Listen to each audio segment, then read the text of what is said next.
Satan is after your consecration. I repeat again, Satan is after your consecration. There is someone out there who is at the verge of losing his or her consecration.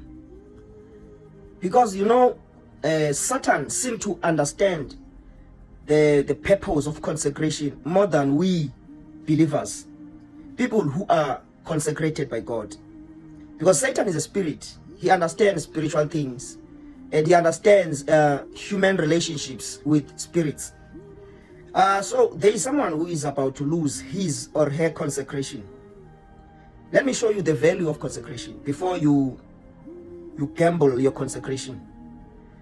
Come with me to the book of Genesis. Let's look at Genesis chapter 2 and chapter 3. We know the story in Genesis 2 verse 15 that God put the man in the garden. And after the man was placed in the garden, God commanded the man, tend the garden and keep it. We know the story. Then God began to consecrate the man inside the garden. God said to the man, he commanded the man that you may eat of every tree that is in the garden, except the tree of knowledge of good and evil. Are you seeing that? So a man was given a garden, and he was placed in the garden, and after he was placed in the garden, God consecrated the man. He said, do not eat of the tree of the knowledge of good and evil. So that was the consecration of Adam. He was given that consecration, and here, remember what I said. I said Satan seemed to understand the purpose of consecration more than the consecrated. And whenever Satan is after consecration, signs that he's after consecration, you will discover that he will bring ungodly relationships around your life. You will discover that suddenly you are becoming palatable with ungodly relationships. Relationships that seem to not function within the scope of your consecration, or seem to not understand your scope of consecration. So those relationships will be the main reason, or will be a trajectory which Satan will use in order to deconsecrate you. You see, this issue of consecration is a very serious issue, because we seem to take it lightly. But Satan understands the purpose of consecration. The reason why I took you back to the book of Genesis is because we are seeing a first man who was consecrated in biblically. God commanded the first man that do not eat of the tree of the knowledge of good and evil. Not that the man lacks the capacity to eat, but the consecration of the man was that do not eat. Not that you cannot eat, but the consecration requires that you don't eat.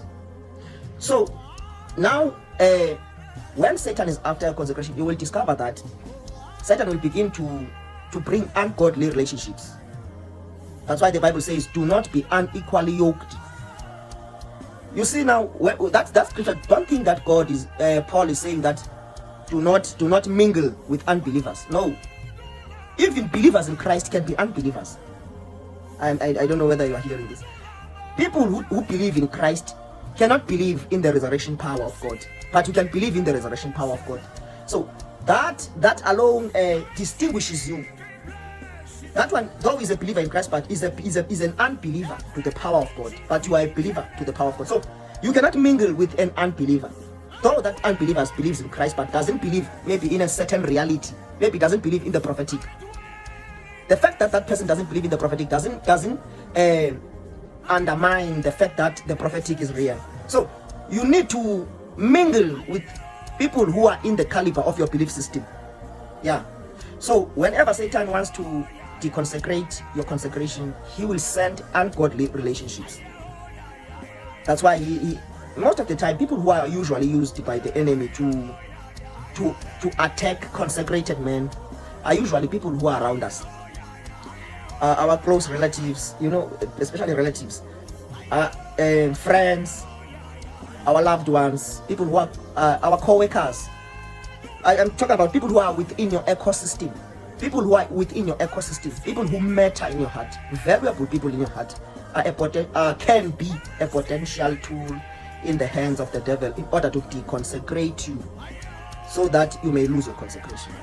Are we together? Now, here are the purpose of consecration. Here is the purpose of consecration. Before you lose that consecration, before you undermine that consecration, before you think that you are wasting time, hear me.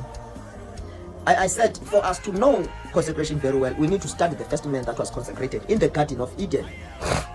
God said to this man, do not eat of the tree of the knowledge of good and evil. We know that verse. Now, the purpose of consecration. Number one, whenever God wants to consecrate you or consecrates you, the main goal is divine life. He wants to use that consecration as an excuse for perpetual connectivity to divine life, or it's either God wants to use that consecration as an excuse to give you a garment, and we know that each and every garment carries a measure of weight. So your consecration is directly proportional to the weight that consecration commands. So your consecration can command to an extent of how consecrated are you. You see, whenever God gives you a consecration, the purpose of that consecration is to trap a dimension. So Satan knows that, okay, this one is consecrated. Obviously his consecration somehow traps a certain measure of the presence of God. So that's why he will come to you using Eve to question your consecration. Did God really said? Did God really said that you may not eat of the tree of knowledge of good and evil? Listen to the devil.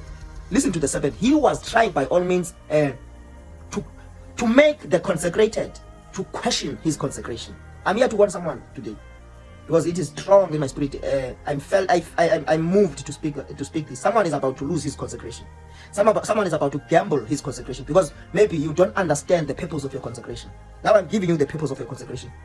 The purpose of your consecration is to trap the presence, and you can trap a measure of the presence according to the measure of your consecration.